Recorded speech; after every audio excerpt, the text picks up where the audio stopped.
తప్పకుండా ఓటు వేసేది భారతీయ జనతా పార్టీకి అంటే స్పష్టంగా చెప్పింది. 2018లో మీరు చూసిండు, ఒక్కొక్క పార్లమెంటు పరిధిలో 4 లక్షలు 5 లక్షల మెజార్టీ ఇతర పార్టీలకు వచ్చినా మళ్ళీ ఆ మెజార్టీని నెట్టేసి 1 లక్ష మెజార్టీ 50 మెజార్టీతో గెలిపించారు.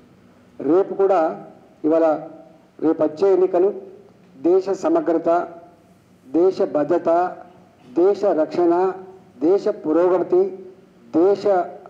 దేశ ప్రజల పేదరిక నిర్మూలన వీటి ఎజెండాగా జరిగినటువంటి కాబట్టి తప్పకుండా మేము నరేంద్ర మోడీ గారికి మాత్రమే ఓటు వేస్తామనేటువంటి స్పష్టమైన సంకేతాలు కనబడతా ఉన్నాయి.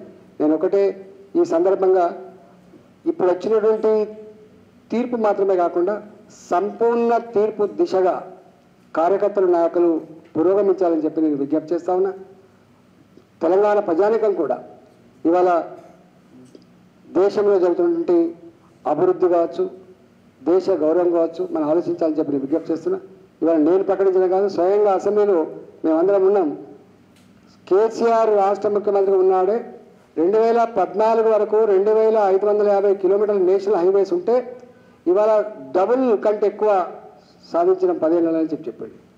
ఇవాళ ఎక్కడ చూసినా మీరు కొంపల్లి ఏరియా ఓ ఫ్లైఓవర్లు కేంద్ర ప్రభుత్వం నిర్మిస్తున్నది, ఉప్పల్ ఏరియా కేంద్ర ప్రభుత్వం నిర్మిస్తున్న ఫ్లైఓవర్లు, మీరు ఎల్బీనగర్ కేంద్ర ప్రభుత్వం నిర్మిస్తున్న ఫ్లైఓవర్లు, నేషనల్ హైవేస్, ఫ్లైఓవర్లు, ఇవాళ ఎయిర్పోర్ట్లు, ఇవాళ గ్రామాలలో కడుతున్న గ్రామ పంచాయతీ భవనాలు, శ్మశాన వాటికలు, వేస్తున్న సిమెంట్ రోడ్లు, కడుతున్న మోరీలు, పెడుతున్న పచ్చడి చెట్లు, వెలుగుతున్నటువంటి లైట్లు, ఇవన్నీ కూడా కేంద్ర ప్రభుత్వ నిధులతో చేస్తున్నవి మాత్రమే.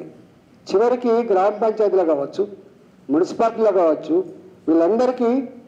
వీళ్ళందరికీ జీతభత్యాలు కూడా రాష్ట్ర ప్రభుత్వం ఇయ్యలేని స్థితిలో ఉంటే కేంద్ర ప్రభుత్వం ఇచ్చేటువంటి ఆ నిధులతో పర్ క్యాపిటల్ నిధులతో జీతాలు ఇచ్చేటువంటి స్థాయికి ఉన్నటువంటి ఇది. కాబట్టి ఇవాళ ఎంత చెప్పినా తక్కువని 2,50,000 ఇల్లు అర్బన్ హౌసింగ్ కింద ఇస్తే కేసీఆర్ కట్టలే 1,35,000 ఇళ్ళు కట్టిండు, పంచిన 40,000 ఇళ్ళు మాత్రమే ఇచ్చినవి కూడా కట్టే చేతకాలే వాళ్ళకు. రాబోయే కాలంలో తప్పకుండా పేదలకు సొంత ఇంటి కళ నెరవేర్చే బాధ్యత రేపు భారతీయ జనతా పార్టీ మాత్రమే తీసుకుంటారు.